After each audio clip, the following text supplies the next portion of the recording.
powered on. Press and hold that button and you'll see it power up. What you get on the screen is this space, left on your SD card, micro SD card, the indicator showing whether or not you're in video mode or photo mode. If you're in video mode, it'll show your resolution and frame rate, and also, of course, your battery indicator.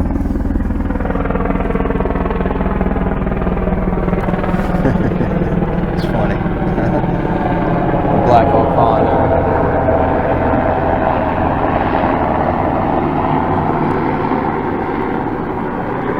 Sorry for the noise. Okay, anyway, so to get to, well, to start recording, you would simply press that.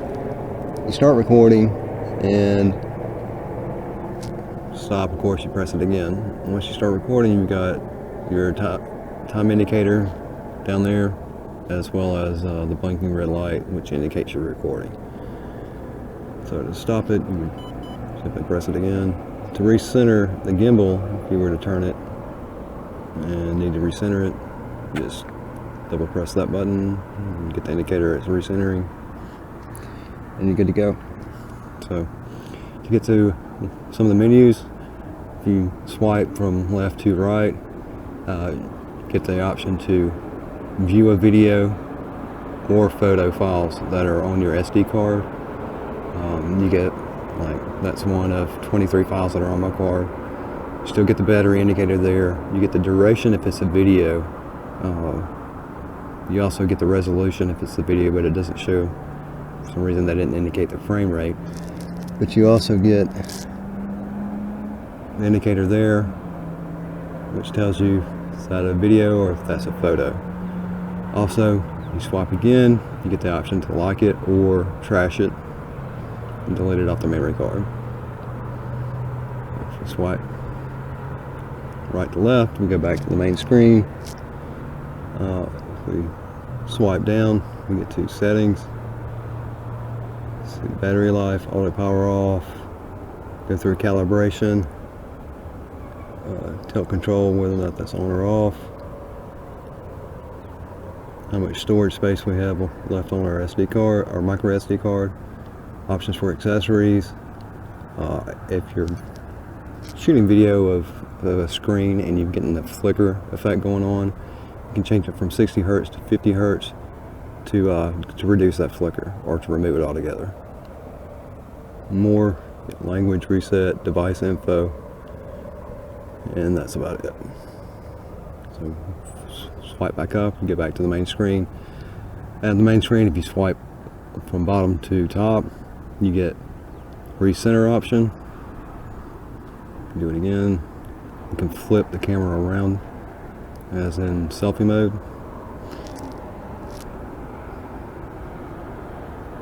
Swipe up again, hit it again, it flips it back around to first person mode. The little symbol of the person changes how the gimbal, the speed of the gimbal I'm following. So currently we have it set to fast follow, so if I turn it, it actually moves really quick with the changes in the gimbal. We set it to slow follow, as we can see it takes a second or two for it to actually get back to center. That's more of a cinematic option. That's more for fast moving subjects that you're shooting. Go back there. This is tilt locked. As you can see, it's not allowing the tilting to take place. First person. Let's show that.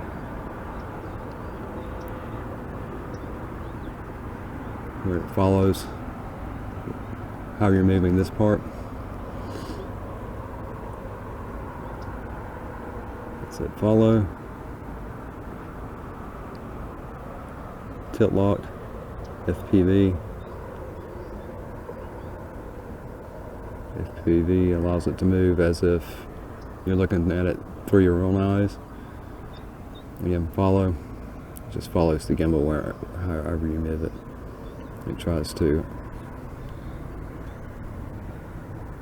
allow the camera to remain centered.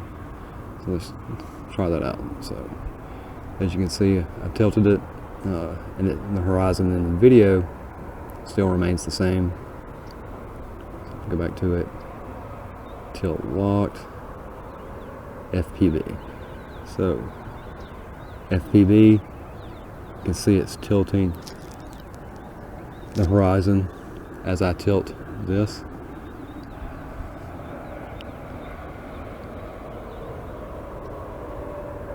Let's go back to follow. And that's typically if you're going to be walking around, you kind of want that because you would want it to kind of keep the horizon center and level for the viewer. So here we get what modes we can be in. So we can be in video mode, photo mode, slow motion, time lapse, and pano. So panorama mode allows you to take a panorama photo. It's currently going to take 3x3, so 3 photos across, go back down, and 3 photos across. Go back down, 3 photos across. So if we were to see that from here, put it on a level surface normally, even though I'm hand holding it right now. And press record. You can see the head moving.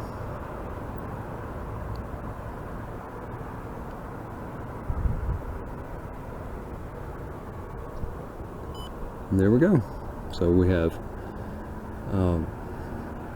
that panorama photo is going to be saved to your internal SD card or micro SD card. So let's fly back over. Go to time lapse again, slow motion, video, and photo. If you go to photo, it's just a single still photo. You press the record button, takes a photo, press it again, takes another photo. Back to video. So let's check out those photos on the LCD screen. So you can see the camera symbol indicating a photo, and it's the most recent file out of 26.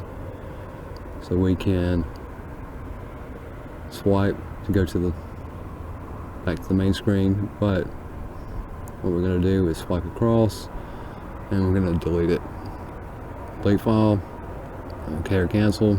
We're going to delete it. So okay, so now we're showing 1 of 25. That next photo.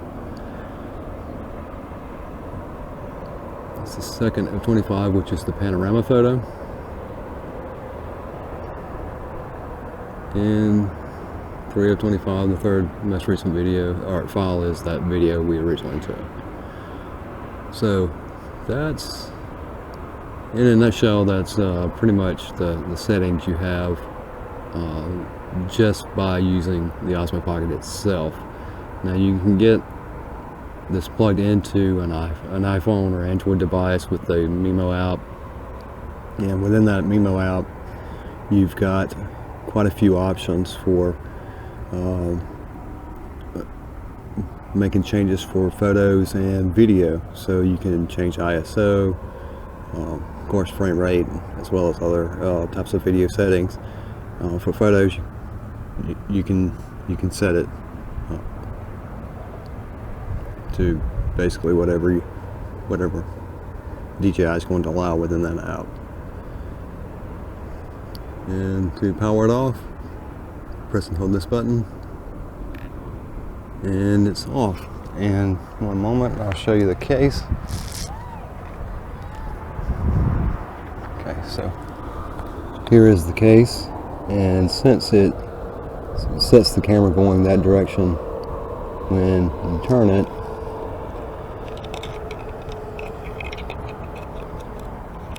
it's going to fit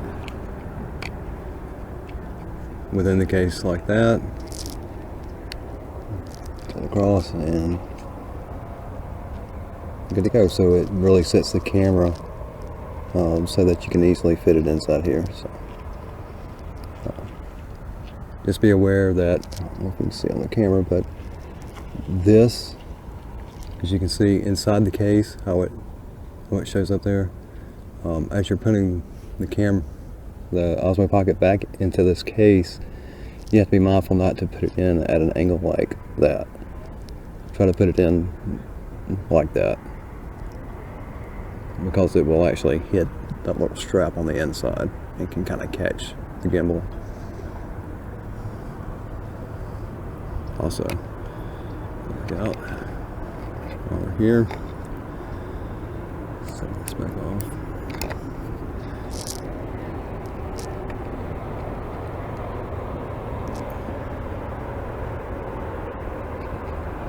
That way. So when you have your phone, you're gonna have your phones, at least with the lightning connector plugged into the end of the iPhone. So this will be sticking out. So this case is designed to accommodate that. So we simply put it in, flap over, and it'll stay in the case like this. This sticks out, so just keep in mind that if you were putting this down on something, like I wouldn't want it sticking out and then setting it down here. If it slides, it can scrape against this and mess up the contacts. So I prefer to take it out that way and put it in there. Sorry, trying to do this while I'm reaching around my GH5. It doesn't make it all that easy. And there we go. Flip it over. So now we don't have anything sticking up there. I understand why they may have chosen to put the memory card slot on this side. However, I don't like that it's not covered up. I would prefer that either the strap be shifted down a little bit or extended so that it does cover this up, so that dust and dirt doesn't get in that, or either have it on the side, possibly the bottom. But you can charge it while it's in the case, because you have full access to the USB-C port. And you've got your handle, and this adjusts. So if you want to put it in there, tighten it up on something, you can do that. Overall, a nice little device made by DJI.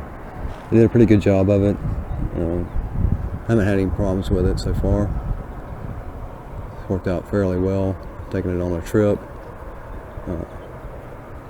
And it helped quite a bit, and also you have a built-in capability for photos and the panoramas plus the video, and the big thing for me was that it does 4K 60p on video, so I don't have to go with GoPros. I don't have to worry about trying to buy $399 GoPros. This was roughly $350, so saved a little bit of money, which will allow me to put into the accessories for this, and not to mention it has a gimbal on it. So if I was out trying to ski or something like that, skateboarding, things like that, I probably would not go with this. I'd probably go with an action camera. I would be worried about hitting this on something and having that break. But since I don't do that, this works out far better for me. Anyway, hope some of this helps. If you have any questions about it, want to see any additional things, let me know.